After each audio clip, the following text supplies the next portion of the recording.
The story begins with a girl named Carnophilia Hellsdante, the second princess of the Hellsdante Empire, stabbing a man with a sword, and the man, looking at her with maddened eyes, exclaiming how dare she do such a thing, and declaring that being a member of the Hellsdante family will not help her escape the curse. And the attacker says that she had no hope of doing so, because she will kill Janfried before he gets here. The princess declares that she's ready for the hell of damnation if that's the price to pay for cutting his life short once and for all. And the guy, who turns out to be Janfried den Hellsdante, Emperor of Hellsdante, only grins back and asks if even on her deathbed she's still trying to get attention. She remembered that while walking down the corridor, the white-haired guy, the heroine's brother, had asked her if she really thought that he would mourn her passing, and waving her companion away, had added that there was no harm in dreaming, and he would never forgive a wife from the empire that had turned his country into ruins. After these words, the speaker had thrown a scornful glance at her.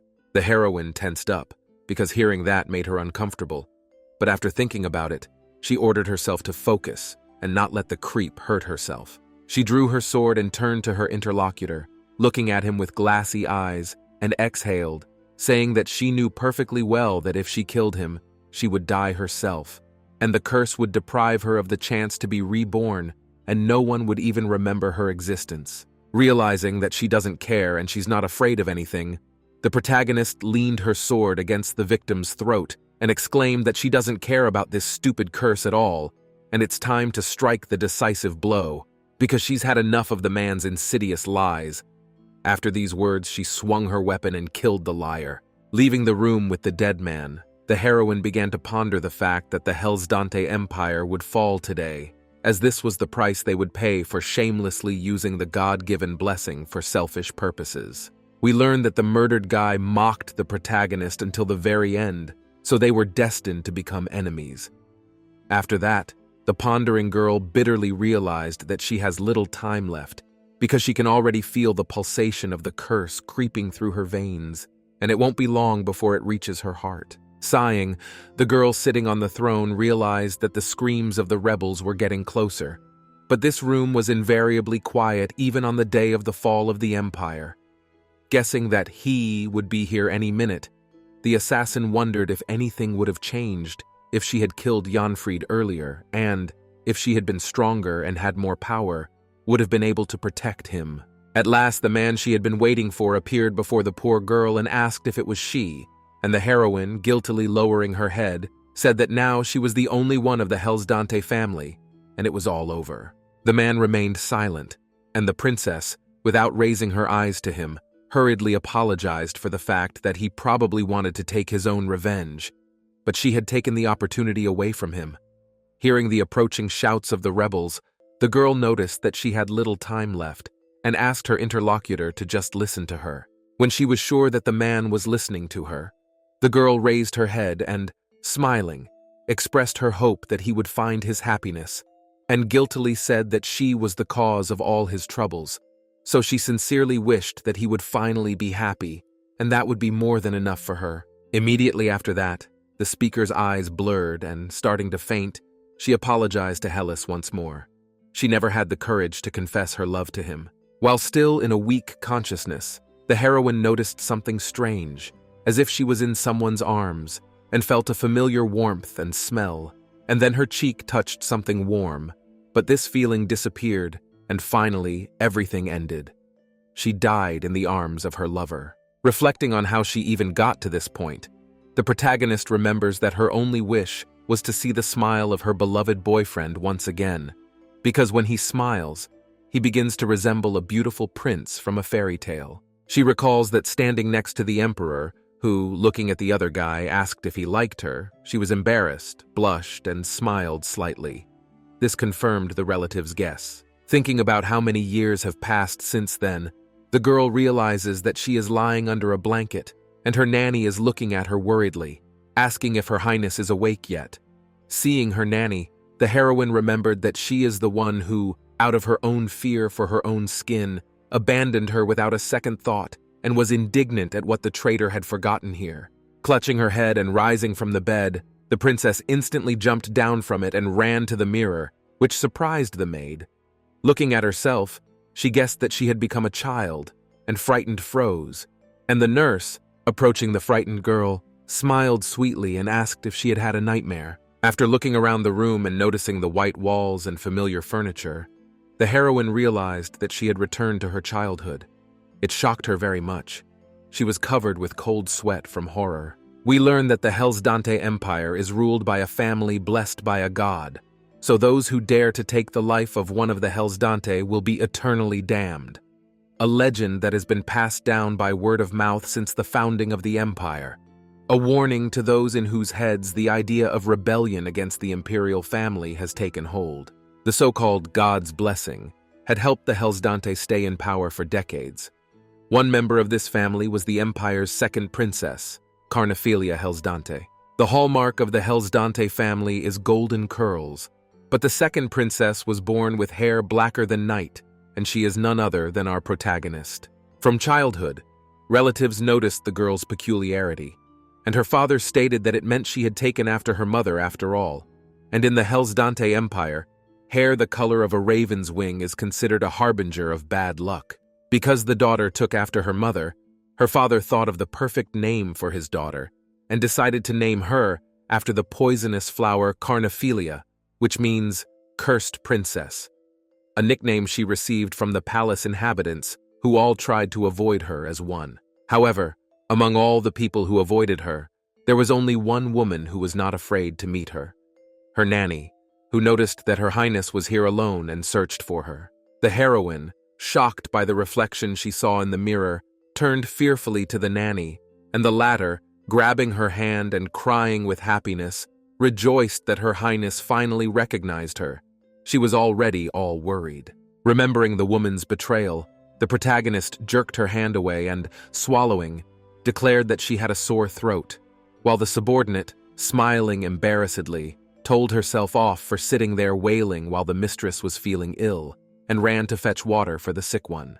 Left to herself in the room, the girl clenched her teeth, covered her mouth with her hand, and reflected on the fact that she was sure she had doomed herself to damnation by finishing off Janfried with her own hands. Lifting her dress, the heroine noticed her bony legs, and looking at herself in the mirror again, saw her small and terribly weak body. Tearing her gaze away from her own reflection, the heroine decided to think it over. She felt pain, which meant that everything that was happening wasn't a dream. Guessing eventually how the curse worked, she realized that it was worse than she thought, but decided that if this was Hellsdante's curse, she would gladly endure the ordeal. Suddenly, the nanny who had returned to the room called out to the princess and asked if she was sure she didn't want to lie down, adding that the medicine had probably already started working, and she had no idea how many people had handed her various potions in hopes of her speedy recovery. Smiling, the girl at first did not even believe in the words of the nurse, but the latter looked at the child admiringly, handed the sick glass of ice water, and admitted that the smile of that truly magical, because it immediately gave her strength. Taking a glass of water and interrupting the nurse's flattery, the heroine asked her what day it was, and the maid, immediately catching up, guessed that the lady had been in bed for over a week, so she had lost track of time, and grinning good-naturedly, said that the child had not slept through her birthday, and she should get well soon, so as not to miss the celebration in her honor. Frozen in thought, the protagonist tried to remember how she had responded to her in her past life, and finally guessing, smiled naively, pretending to believe that the woman genuinely cared for her. Noticing the confusion of the mistress, the nanny smiled and asked her to drink some water, because it hurt her to hear her sick voice. The heroine was disgusted when she heard the request, and immediately guessed that the villain must have put poison in it, and thought that she would never know about it. Having guessed that the woman deliberately weakened her body and mind, and then pulled her strings like a puppet, the protagonist decided that she would not allow herself to be fooled any longer, and told the nanny that it seemed to her that if she drank it, her throat would hurt her more, which unpleasantly surprised her interlocutor. She enthusiastically offered her assistant to drink the contents of the glass herself, and handed it to her, and the old woman was at first embarrassed, but later complied with her request, and noticing that the princess kept her eyes on her, took a sip and exclaimed that the water was really refreshing. After drinking the water to the end, the maid smiled guiltily, and calling the child an angel, apologized for not noticing that she had drained the whole glass. It tasted so good to her. The girl smiled and said that it was all right, because she needed it more. Suddenly, the nanny froze in place, calling herself a holehead because she had completely forgotten to keep track of time, and now it was time for her to go make something for the princess. Stroking the little girl's head, the woman reminded her to ring the bell if she needed anything. As she walked out the door, the maid exhaled and thought that she was very lucky she hadn't put poison in it today, because she could have poisoned herself. With a contemptuous grin on her face, the nanny noticed that the girl was not herself today, and it was as if she knew she was poisoning her. It was 5 days before the heroine woke up and realized that she was a child. Deciding that her health was the first thing to be put in order, the girl began to eat well, asking her nanny to taste the food first to make sure that she had not put poison in it and not to be poisoned, and she constantly praised the food she had prepared.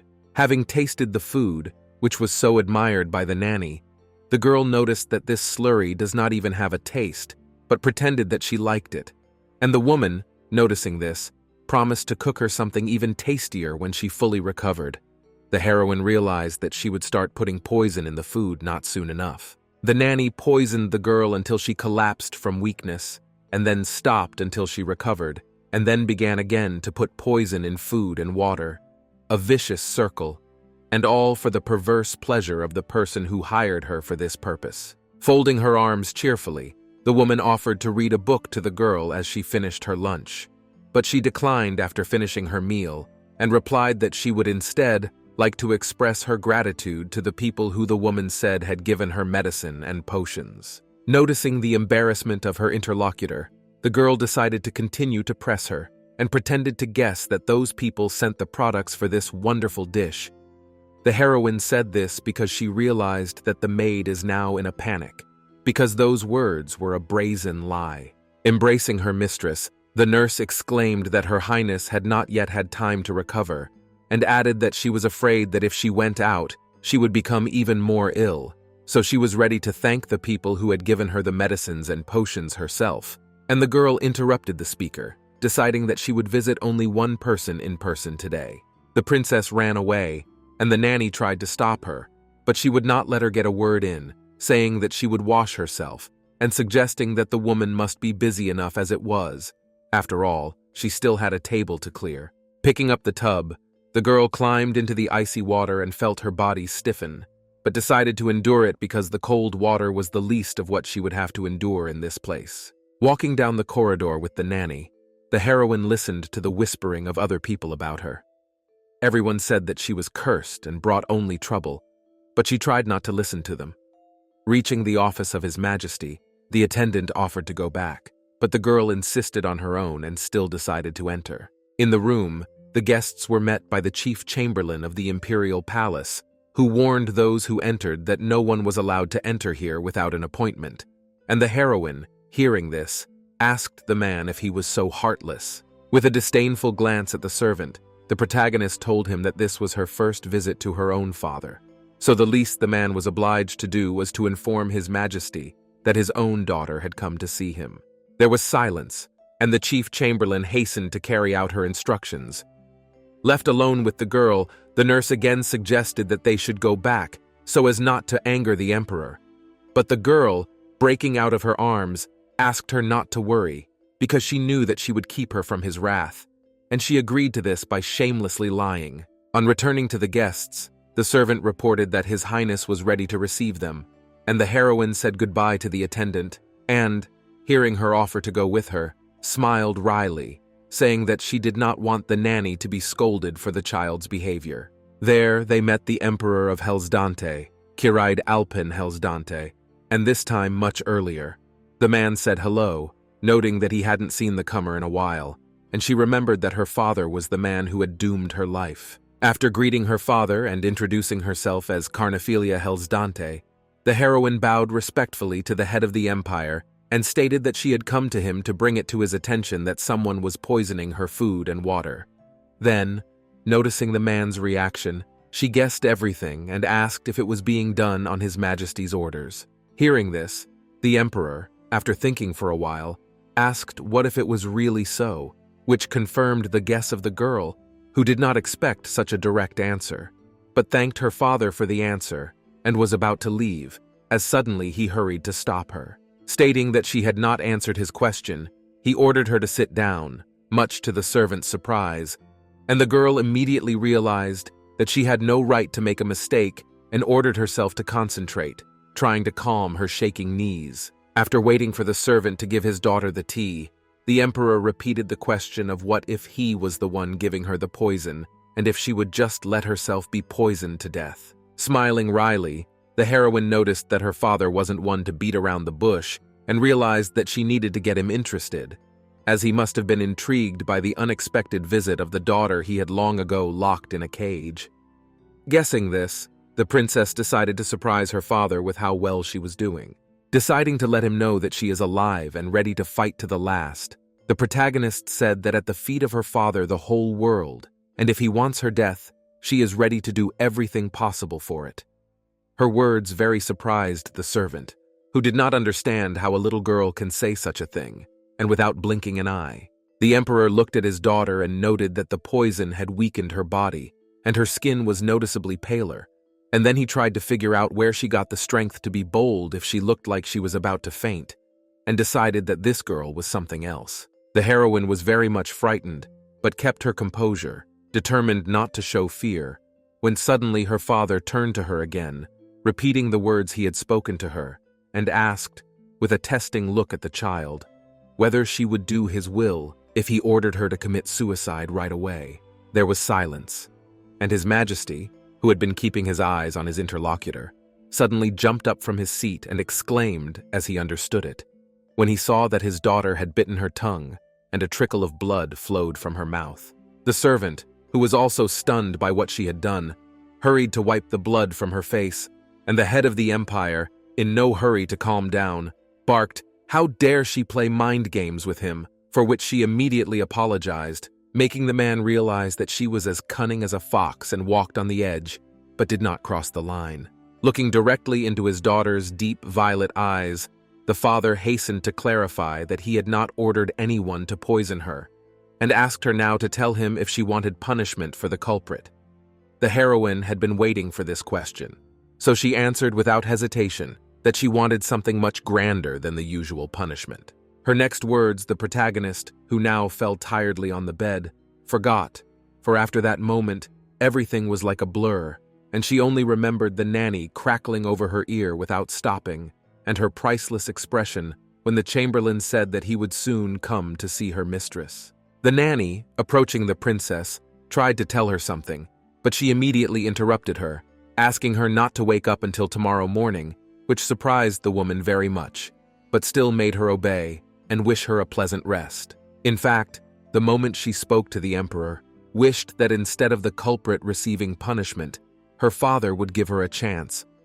Upon signing some paper, His Majesty remarked that the daughter lived up to her name, Carnophilia. Tiredly closing his eyes, the head of the empire asked the servant if he was sure that the girl had no other servants besides that nanny, and the servant confirmed it. But the speaker was quick to interrupt him, deciding that even if she had been poisoned, there was no threat to her life. Besides, it was obvious to him who had given the order, so there was no need to investigate.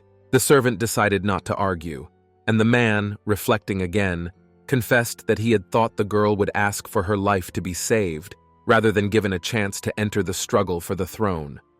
Reflecting on his daughter's behavior, the father thought that, it seemed to him, the birth of Carnophilia was the only decent thing the wench had done. The protagonist woke up abruptly in the middle of the night from a nightmare in which she tried to run away from her father, but he found her anyway. Wiping her forehead with her hand, she realized that she had woken up in a cold sweat and clenched her hand into a fist belligerently, guessing that her body was now too much of a wuss. After she visited the emperor, the nanny had been prying the details of the meeting for a week because she was afraid of being punished for snitching, but the emperor's daughter was too tired to answer her. As she got out of bed, the princess noticed that she was feeling much better thanks to her normal sleep and food, and was slowly starting to get used to her new body. Stepping out onto the balcony, which was not so easy for the sick girl to open, the protagonist felt that she was cold. but decided to once again summarize for today.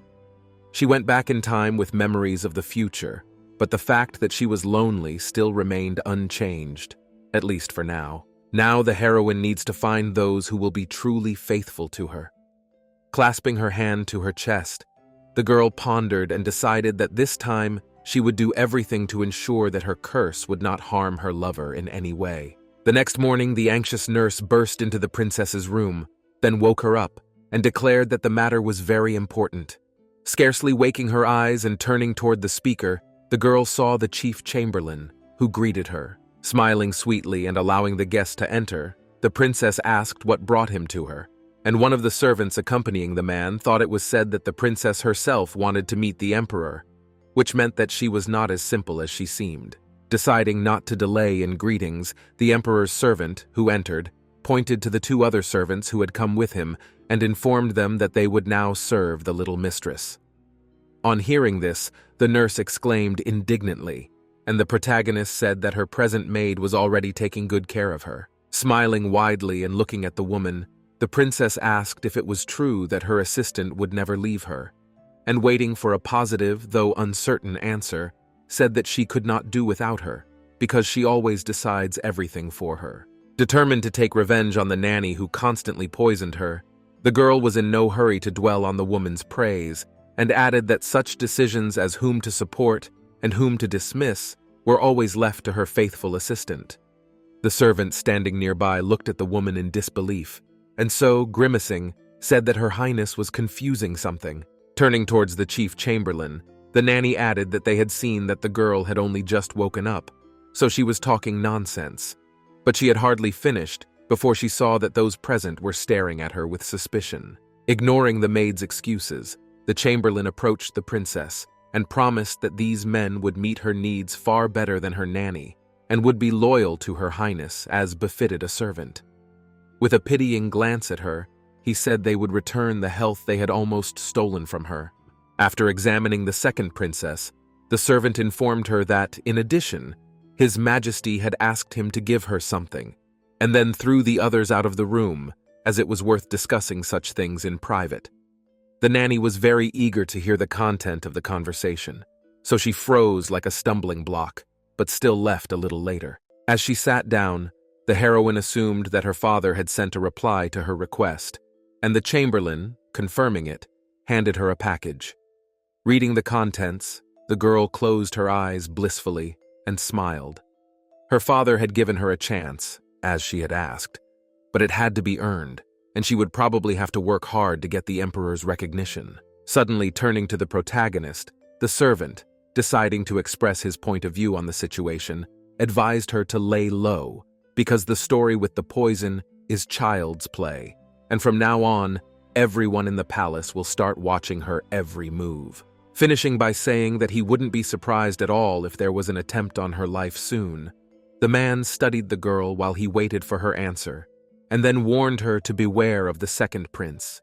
He again advised the child to lay low and wait for the right moment. Noticing the confusion of his companion, the servant stopped talking and apologized, and she laughed sweetly, saying that she understood that he was worried about her, and even better that it would be safer to lay low, but assured him that it was not an option for her. Surprised at what he heard, the chief Hofmeister asked again, and the girl, noticing his perplexity, showed the contents of the scroll in which the emperor wrote that Carnophilia Hellsdante, the second princess of Hellsdante, was now among the pretenders to the throne.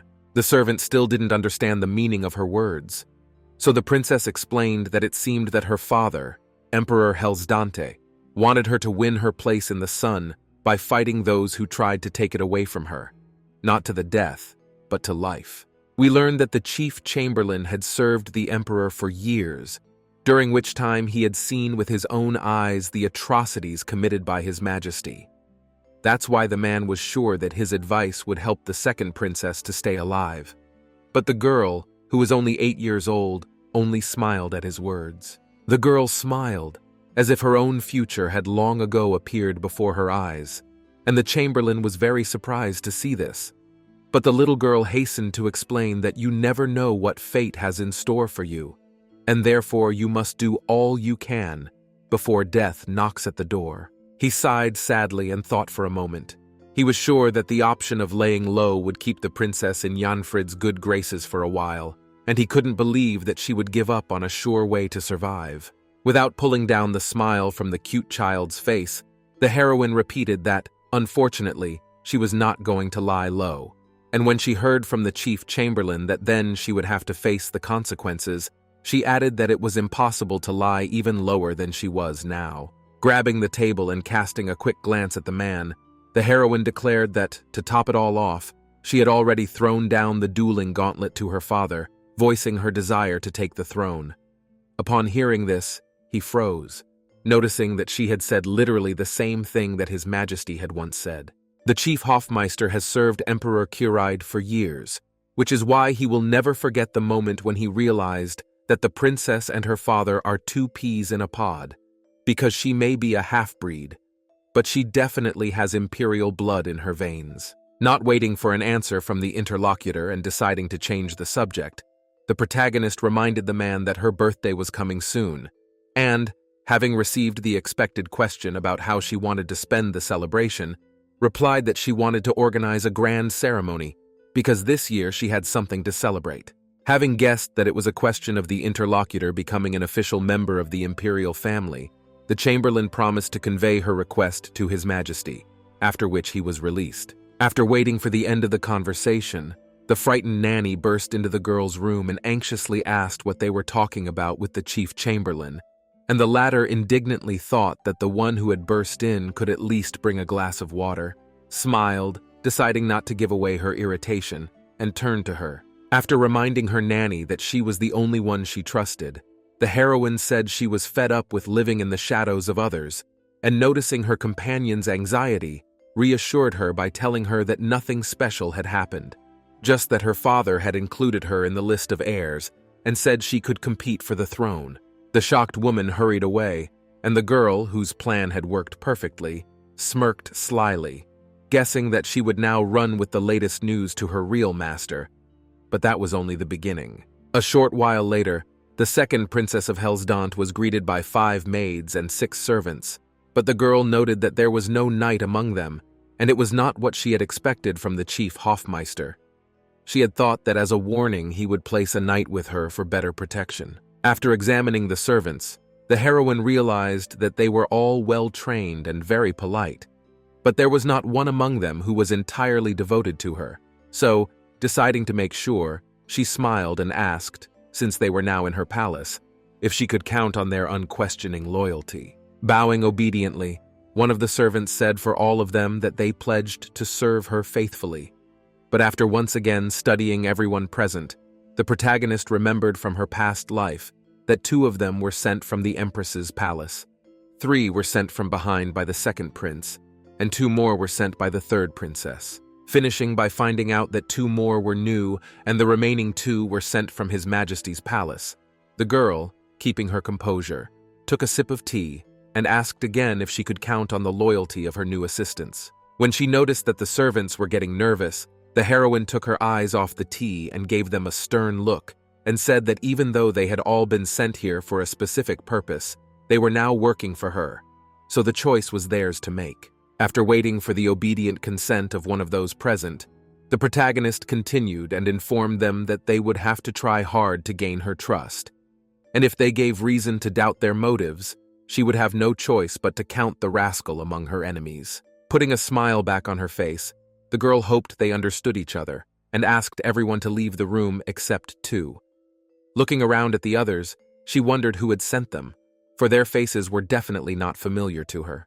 The white-skinned fellow enthusiastically began his story first and reported that he had decided to propose his candidacy when he learned that the imperial palace was short of laborers and had not asked anyone to determine him to come here. After listening to the servant's story, the girl, who guessed that the second person present was mute, clarified it with her, and the boy realized with horror that she would be the perfect scapegoat. Without waiting for an answer from the mute girl, which was obvious, the princess said that in case of anything she would not be able to defend her innocence, but actions speak much louder than words, and sooner or later all the secret will be revealed. The servant boy who heard this exclaimed that it was too rash, as Her Highness did not know what this girl was capable of. In his opinion, she needed an eye on her. Before he had finished his speech, the indignant mute maid slit the throat of the chatterer with a pocket knife, and the heroine, who did not seem shocked at all by what had happened, embraced the girl, recognizing her and calling her by name, and said that she was the one she had been waiting for. Carnophilia was always lonely because everyone who wished her well ended up dead, and when the princess realized that her brother Jaffred was behind it all, she did everything she could to push away anyone who would come near her, insulted them, chased them away. But Lel refused to leave the princess and stayed by her side until the end. We learn that in the end, coming into his sister's room with a bloody sword in his hands, Janfrid grinned that she had never learned anything and informed her that he had come across a mute maid in her palace and crushed her instead, much to the girl's shock, and then added that she would be alone forever, or at least as long as he lived. Now, the mute girl, waiting for attention from her mistress, lifted her sleeve and revealed a tattoo that said she swore to destroy her enemies until death. Grabbing the maid's hand, the girl realized that she hadn't changed, and that her mother must have been a terrible person to have turned her into a killing machine just to protect her daughter. Looking at her assistant, the princess wondered what her mother had put in her head to make her so loyal to her child, and informed Lel that she was now her ally and no longer needed to harm herself. In the end, the only one she trusts completely, once again, as in her previous life, is her trustworthy maid, who has come to help her in this life with all the upcoming difficulties on the way to the throne. Together, they can turn this rotten terrarium upside down. After examining the dead guy, the heroine guessed that he was hiding daggers under his clothes, which the new maid immediately confirmed with a nod of her head, and remembered that it was a mercenary who had already been sent to her by Janfrid. The girl felt that now the whole room was stinking with bloody stench, and because of this she had lost her appetite, when suddenly her former nanny burst into the room to report something, and immediately froze in place in horror when she saw the corpse on the floor. Determined not to give the appearance that what was about to happen had happened, the heroine rushed to the nanny, hugged her, and squealed that she was very frightened, explaining that the guy had suddenly collapsed to the floor and the carpet beneath him had started to turn red. The pale woman, recognizing that it had happened suddenly, guessed that it was an assassination attempt, but in that case, she did not understand why then the princess was still alive. Breaking her from her musings, the little girl said she was hungry. Sitting in the dining room, the chambers of the second princess, the heroine remembered that in order for her to eat here, they had to get rid of years of dust, and grinned at the memory of the face of the nanny, who must have been so surprised that the guy had died and the princess didn't have a scratch on her. Looking at the soup placed before her, the girl guessed that the new servants would try their best to gain her trust in order to gain control over her, just as Nanny had done, and so she was sure there was no poison in the slurry. Noticing that the dish looked appetizing and saying that she would enjoy it wholeheartedly even if it was poisoned, the protagonist, noticing the worried reaction of the servants, said that there was no need for them to check the dish as she already knew that they had not put poison in it, so there was no reason to worry. As she stood up from the table, the girl smiled and said that she was looking forward to the next meal, and then headed for the exit, watched by the servants, who began to whisper that she was only a child, and very small and fragile. One of the maids whispered that the princess had barely touched her food and was horrified that she had really been poisoned, while the other replied that a man had just died in front of their mistress, which was why she had lost her appetite. Hearing the conversation behind her back, the girl turned around and decided that she needed to find her own people who would be loyal to her for what she was. On the way to the room, the heroine turned to Lel, who was accompanying her, and told her about the blessing Janfrid had received from their gods. It was that whoever killed him would be cursed. Noticing her companion's bewilderment, the girl explained that because of this curse, she had returned to the past and was now living her second life. The princess added that the last time Janfrid had taken everything she had ever held dear from her, and she had been able to get revenge by decapitating him, but in return, the curse had transported her back in time. Noticing the expression on her companion's face, who was stunned by what she heard, the protagonist leaned her hand against her chest as a sign that she was telling the truth, and said that she understood that such a thing was not easy to accept, But in her past life, it was she, Lel, who had done everything to protect her. Explaining that she had been weak and helpless then, the girl took her assistant's hand guiltily and confessed that she had been unable to save her from destruction then. But this time she would not let that happen. So she needed to become Empress to turn Hellsdante into ruins and protect all those she loved. Stroking the shoulder of the maid who had fallen to her knees before her, the lady wished her good luck, for it would not be easy to serve the cursed princess. And the latter, raising her head at her interlocutor, smiled slightly and said silently that the girl's wish would be a law to her. We learn that the nanny, Evelyn Vett, has never been loyal to Carnophilia, and for her service to the princess, the true master has promised her a generous reward. The maid had 3 tasks in total: to keep an eye on the princess, to make sure she was always sick, and to report regularly on her condition. Evelyn believed that one day the second prince would take the throne, so her reward was already in her pocket. Fortunately, the princess was a mere child, not worth His Highness's efforts, and Evelyn was amused in the most perverse way possible. Even though the second princess was only a half-blood, the nanny could still say that she was keeping a member of the imperial family under her heel, and this fact gave her incredible pleasure. But one day she noticed that the second princess began to pay attention to other servants and even visited the emperor. This made her very angry. Evelyn realized Carnophilia was behaving differently and assumed she was just having a teenage rebellion. Either way, she still needed to regain control of the child. So one day she grabbed her and asked her to tell her what had happened to her yesterday. The nanny justified her genuine interest by saying that she had heard that she had asked all but 2 of the servants to leave, but had not called her, though she might have lost her life to the newcomers. Hearing this, the girl grinned, finding the woman's behavior disgusting, for she had gone out of her way to find out the details. Realizing that it was too early to remove the mask, the heroine remembered that the woman was very caring and therefore left the little girl alone in the dining room to gather information about the dead servant. Hearing such a version, the interlocutor, stumped confused, because it was not true. Noticing the confusion of the nanny, the protagonist continued to press and began to suggest who had sent that servant to the palace. But the maid, hearing the mistress mention all the members of the imperial family, turned pale with horror and, grabbing her by the shoulders, asked her to watch what she said. After waiting for the reaction she wanted, the second princess asked the woman if she wanted to know what the servant had done in her room. But without waiting for an answer, she told her that he had killed himself, cursed her, and told her not to dare leave her palace again, calling it a warning, and then slit his throat. The babysitter, who twisted with horror, froze in place, turning pale, while the girl went on and explained that she needed to find out who had sent him to protect herself from danger.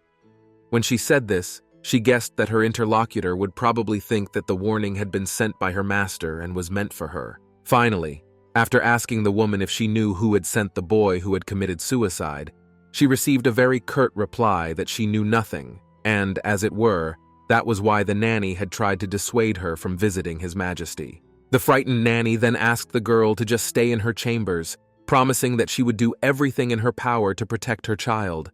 But she smiled and objected, saying that her father had already promised to throw a grand birthday party for her, much to the surprise of the frozen maid.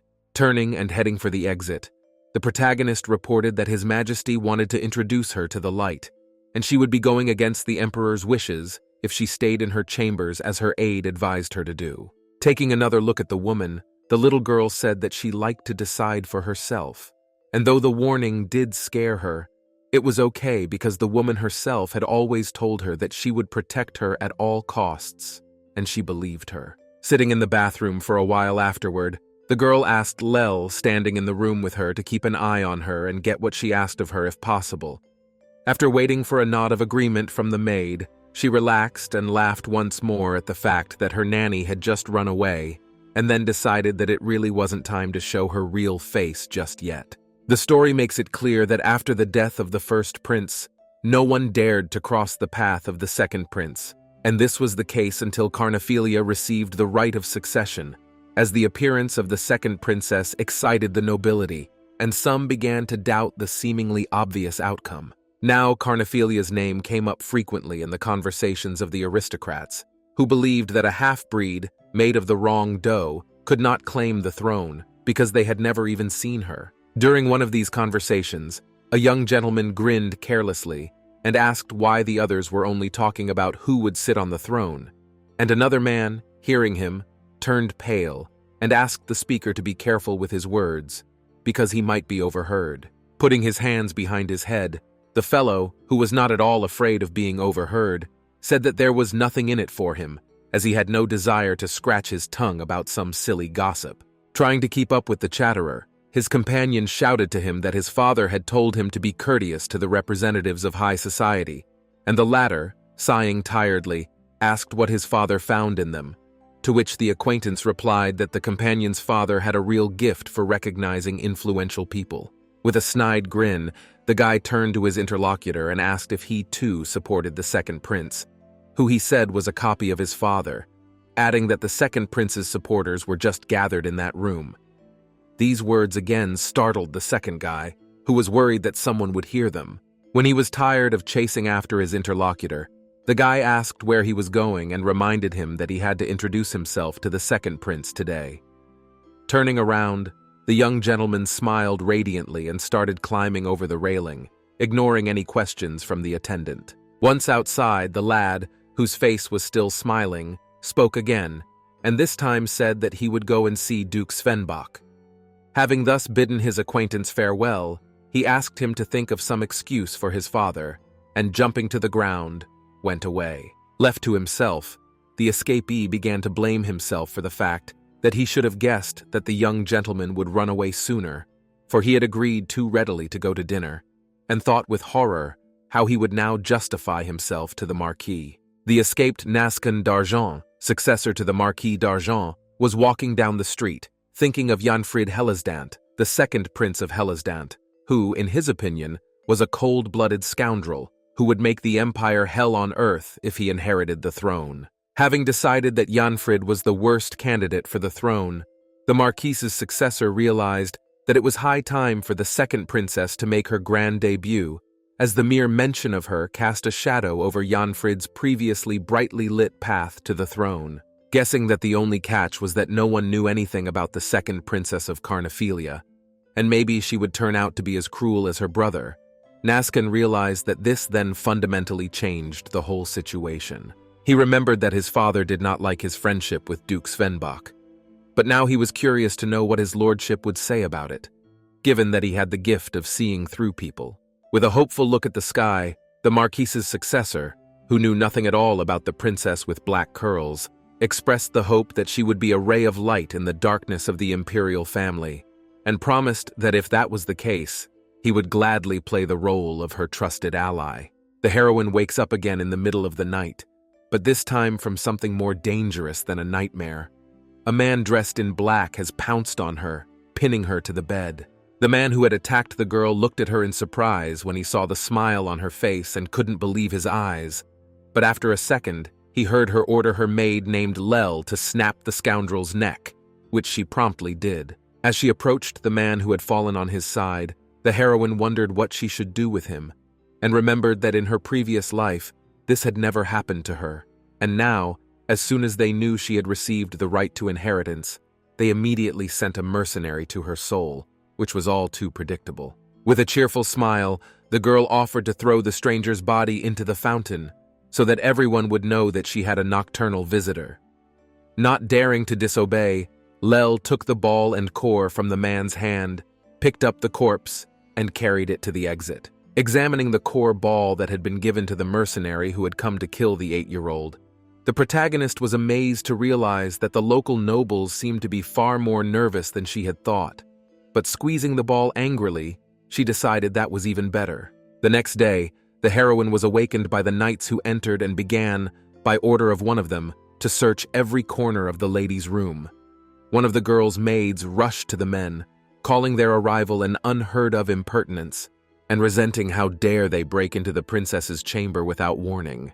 With a cold glance at the worried maid, the knight replied briefly that they were only following orders from above, and attempts to obstruct would be considered an act of defiance. The girl, who had already woken up and regained her senses, intervened in the argument, and with a smirk and a sarcastic grin, questioned whether someone from above had really ordered them to search the palace of the bedridden girl. The embarrassed knight hurriedly explained that an unidentified body had been found in the imperial fountain, which was why they had been ordered to search the entire palace and find out what it had to do with the lady. Deciding that this helpless princess would do nothing to them and that he would not be fooled by false arrogance, the man noted that she was pretending to be calm, as if she were indeed an imperial personage.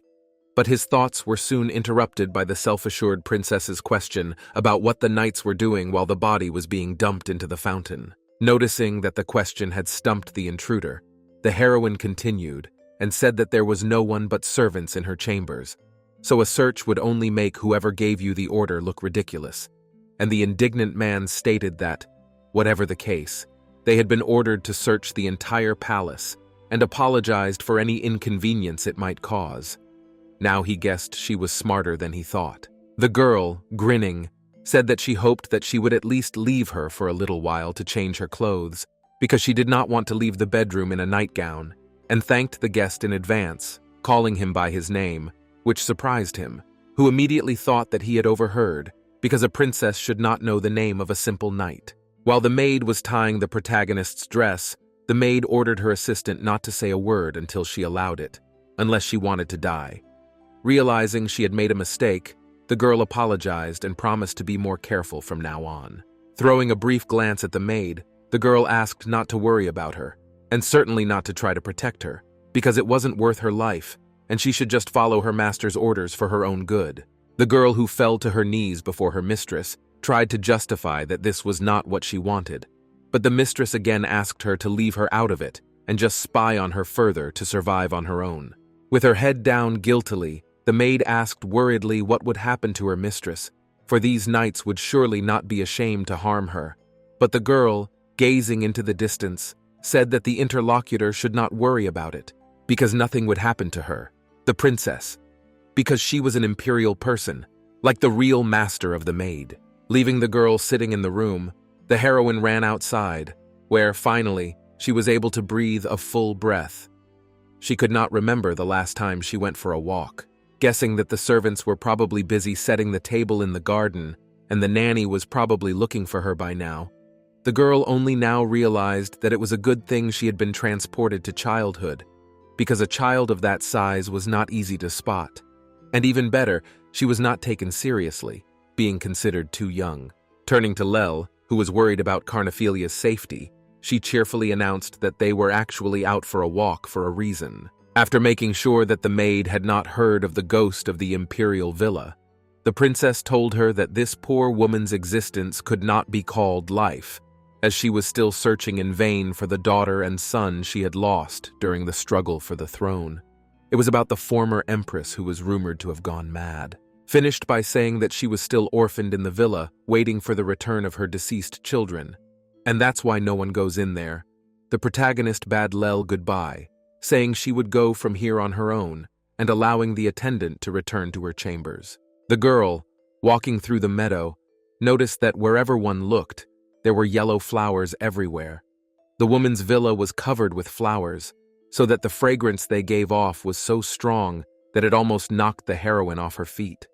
The yellow color symbolized hopeless longing. As she approached the woman, the heroine noticed that not a single servant was visible around, and guessed that it was because the poor woman had fallen into disfavor with the emperor, and the latter, as if reading her thoughts, turned to the girl, recognizing her and stroking her face affectionately. After hugging the girl, whom she took for her daughter, the fair-haired woman praised the little girl for growing up beautiful and was very happy to see her. But the protagonist, deciding not to move away from the embracer, noticed that, although her embrace is warm, but they do not have a drop of love. Finally, turning to the woman, the girl abruptly cut her off, told her that they had no time for this, and sternly declared that if she really cared about Marie's real process, she would have pulled herself together long ago. Once more looking into the princess's eyes, the woman pulled away and asked in surprise who the person who had come was. Bowing to an old acquaintance, the heroine introduced herself as Carnaphilia Helsdante, and the latter immediately guessed that she was visited by the second princess, but did not understand the purpose of her visit. Suddenly approaching footsteps were heard, and the protagonist, turning around, turned pale and frightened, because she was afraid that she would be seen by the former empress, and then nothing good would come out of it. Noticing the confusion of the princess, the woman advised her to hide behind the bushes to which she pointed. As soon as the girl had time to hide behind the bushes, the former empress was approached by the knights and asked if she had seen anyone here. They thought she was talking to someone, so one of them, having heard a strange noise in the bushes, decided to check them out. The woman, realizing that there was no time to think and that he was about to inspect the bushes where the second princess was sitting, rushed to the man and exclaimed that she recognized him as her own son, grabbed him and started screaming that she had been waiting for him for a long time, and then shamed him for not visiting his mother for a week. The man fell into a stupor, and his companion, also confused by the situation, explained to the former that the former empress mistook him for the late prince, and his interlocutor sniggered that he said that she was talking to herself here. They decided that the unfortunate had gone mad, since the first prince had already died 5 years ago, and advised her to have a good rest. The heroine, who had been eavesdropping on their conversation all this time, felt it was impertinent to call the woman, even if she had gone mad, insane, because she had once been the empress of Hellsdante herself, and now she was silently enduring the insults as if she had no other choice, and all because she was considered weak. Left alone with the guest who came out of the bushes, the woman offered to come inside, where she sat the child down and sat down herself, began to drink tea, and asked what had brought her there. Tiredly closing her eyes and lowering her head, the protagonist said that she had thought a lot and realized that her enemy must have another ill-wisher. And afterwards she asked herself, who could be the person who wishes a painful death for the current empress, the second prince and their supporters, who sleeps and sees them lose their power? Finally, raising her head at her interlocutor, the girl summarized that the answer to such a difficult question had brought her to her, and informed her that she wanted to enlist the support of the former empress for her own safety. After examining the girl, the woman realized that although she was just a child, she had an iron will and an unbridled desire for revenge. Without waiting for an answer from her thoughtful companion, the heroine told her that she had been quietly sitting on the sidelines, letting the members of the imperial family take away everything she held dear. But soon their prosperity would come to an end, as she wanted to take the Hellsdante Empire away from these people. After listening to her story, the former empress asked if she was really ready to oppose the members of the imperial family at the risk of losing everything she held dear, and she smiled slightly and replied that she had nothing to lose, as she only had her heart and soul left. Such an answer made the woman think the little girl was strange. Hearing that everything else had been taken away from the little girl by the empire, and so she would do anything to see it collapse, the former empress looked directly into her eyes and realized that still, the princess's gaze burned with genuine sincerity, so much so that she wanted so badly to believe it. After weighing the pros and cons, the woman agreed to support the second princess, but asked to be told the plan again, and the latter, smiling, said she would be happy to explain it all to her. After studying the girl, the former empress complimented her eyes, calling them magical, and explaining that if she looked into them, her fears would immediately disappear, which lifted the embarrassed little girl's spirits. Putting a hand to her chest, the woman bitterly admitted that all she had left was her body, but she wanted to help the princess and protect what was rightfully hers. But she had one condition. She wanted the ally to behead Dicella Fashel herself. The second princess fell into a stupor upon hearing the condition set, but still promised to do her best to fulfill her assistant's wish and kill Dicella Fashel, the second prince's mother and current empress of Hellsdante. After thanking the heroine, she asked what she wanted from her when she knew all the details of her plan, to which she received the answer that His Imperial Majesty would soon pay her a visit, and she should behave with him as she had when she was the current empress of Hellsdante. The ally smirked and asked if the guest wanted her to be the Arelathina from the old days, and upon hearing the confirmation, said she would play along. But the girl asked if she was sure she was up to the task, to which she replied that the princess had given her a second reason to live, so she was patiently awaiting the meeting. Remembering something else, the former empress clapped her hands enthusiastically and shone with happiness, and then handed the girl a box with a charming dress that she herself had made for Princess Miranabel to show off in front of the guests on her 6th birthday. But she had never been able to give it to her. Remembering her desire to give an article of clothing to her daughter, the woman, who at first even recognized Carnophilia as her child, said that it was time for the dress to find a new mistress, for which she received sincere thanks from the new owner of the item. Sometime later, one of the maids brought an unconscious girl, whom she found lying near the palace, and another, also terribly frightened, recognized in the child the second princess, whose dress was covered with mud, as if she had fallen somewhere. The heroine, who actually pulled this stunt on purpose, upon hearing the maids suggest that she had been rendered unconscious by their master, smiled and realized that those were hinting at the machinations of her real master. An hour later, the chief chamberlain, standing beside the lady, called her act reckless and said that she should not have pretended to have fainted right outside the empress's palace, because now everyone was just talking about it, and also thought that the empress was trying to harm her after learning that she was now claiming the throne. Turning to the servant, the heroine asked why it upset him so much, and said that there was indeed some truth to the rumors, and that he himself knew it as well as the one who had sent the mercenary to her chambers last night. Noticing the man's confusion, the protagonist realized that he had something to say, but suggested leaving the past in the past, because now he should not care about her, but about the flower, which, forgotten by the imperial court, is about to blossom its petals again, which means that it will lose its original simplicity and blossom even brighter than before. The man, guessing that the girl wanted him to convey this warning to his imperial majesty, the chief Hofmeister, realizing everything, agreed and asked that one to rest properly. When she noticed the girl standing in the doorway, the heroine smiled welcomingly and asked what her maid Lel had found, and she dug into her pocket and pulled out a vial of black liquid for which she was praised by her mistress. The girl started to explain that the only thing left to do was to find a bottle of the same size and give it to the nanny when she got the chance, when suddenly Lel grabbed her hands, looking questioningly at the wounds that had appeared there while she was hiding the box. And the girl, deciding not to go into the details of the situation, replied briefly and told her not to worry about it. The emperor, approaching the room of the former empress, was surprised that she was no longer an empress, but still his wife and part of the imperial family, and there was not a single servant in her chambers, and then, without even knocking on the door, entered to Aralathina, who smiled blissfully and greeted the guest. Having quickly studied the woman, the emperor noted that she was not surprised at his arrival, and even dressed and well-groomed, but he decided not to pay attention to it. So he approached her, took her by the face, and asked if she was still offended by him. Clenching her fists from anger, but immediately remembering the agreement with the girl, the former empress smiled affectionately, pressing his hand to her cheek, and reminded him that he had promised to make her the most honorable woman in the empire, and then, crying, asked if that was what honorable meant to him.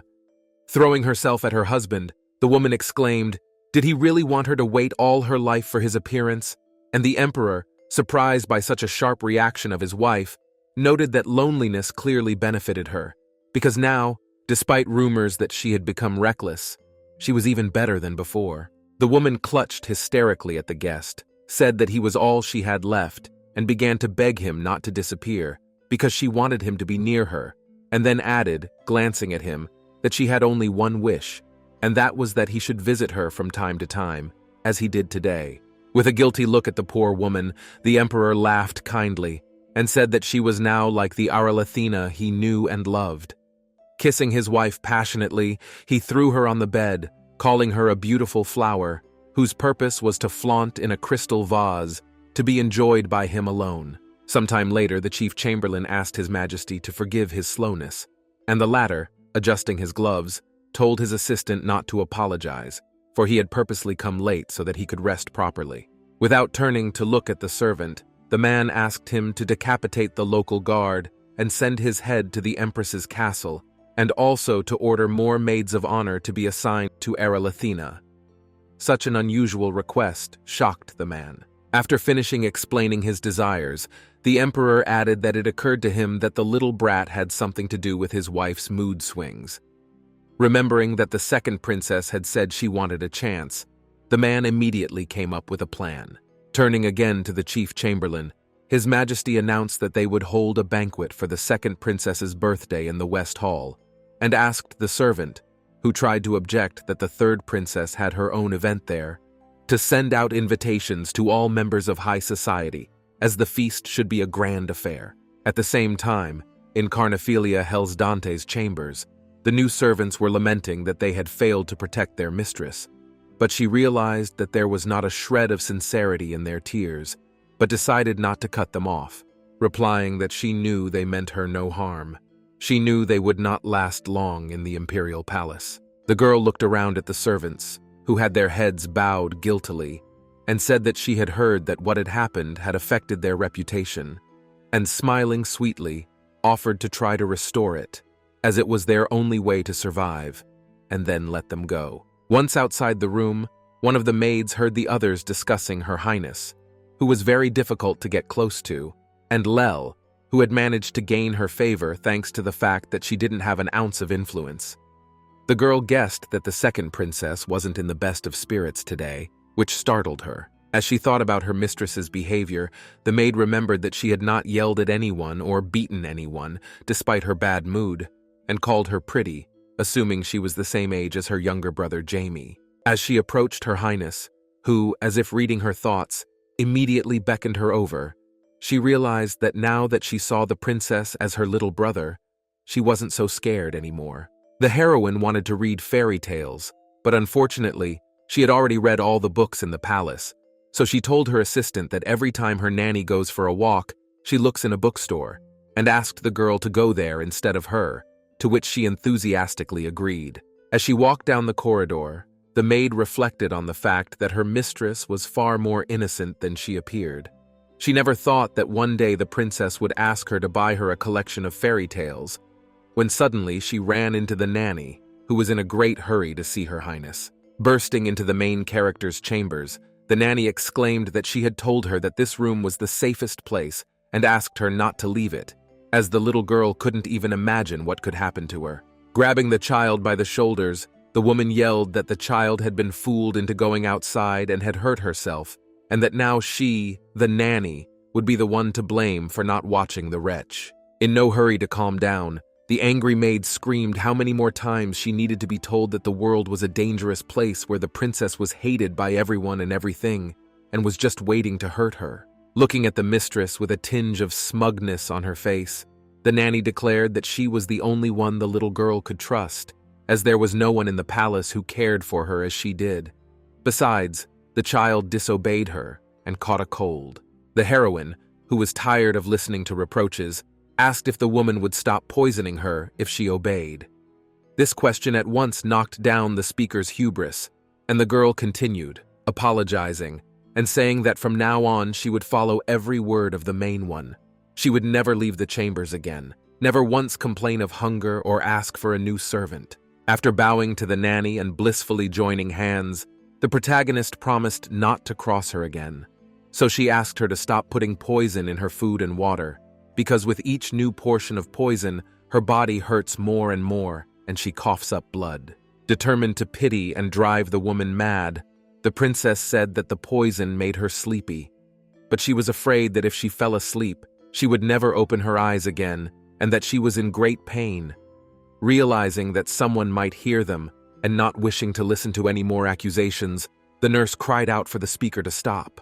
The maid who had gone to fetch the book had actually been standing outside the door the whole time, and now covered her mouth with her hand so as not to accidentally scream in horror. So shocked was she to learn that the nanny had been poisoning the second princess all these years, even though she pretended to genuinely care for her. Determined not to admit her guilt, the nanny took a swing at the child and barked at her for daring to lie so brazenly, while the girl, keeping her composure, smiled slightly, and asked who else could have been poisoning her if she was the only one taking care of her all this time. The woman, who was already enraged by what was happening, said that as soon as the new maid appeared in the palace, the second princess immediately became unlike herself. So now they had to bring her to her senses if they didn't want her to talk nonsense in front of His Majesty.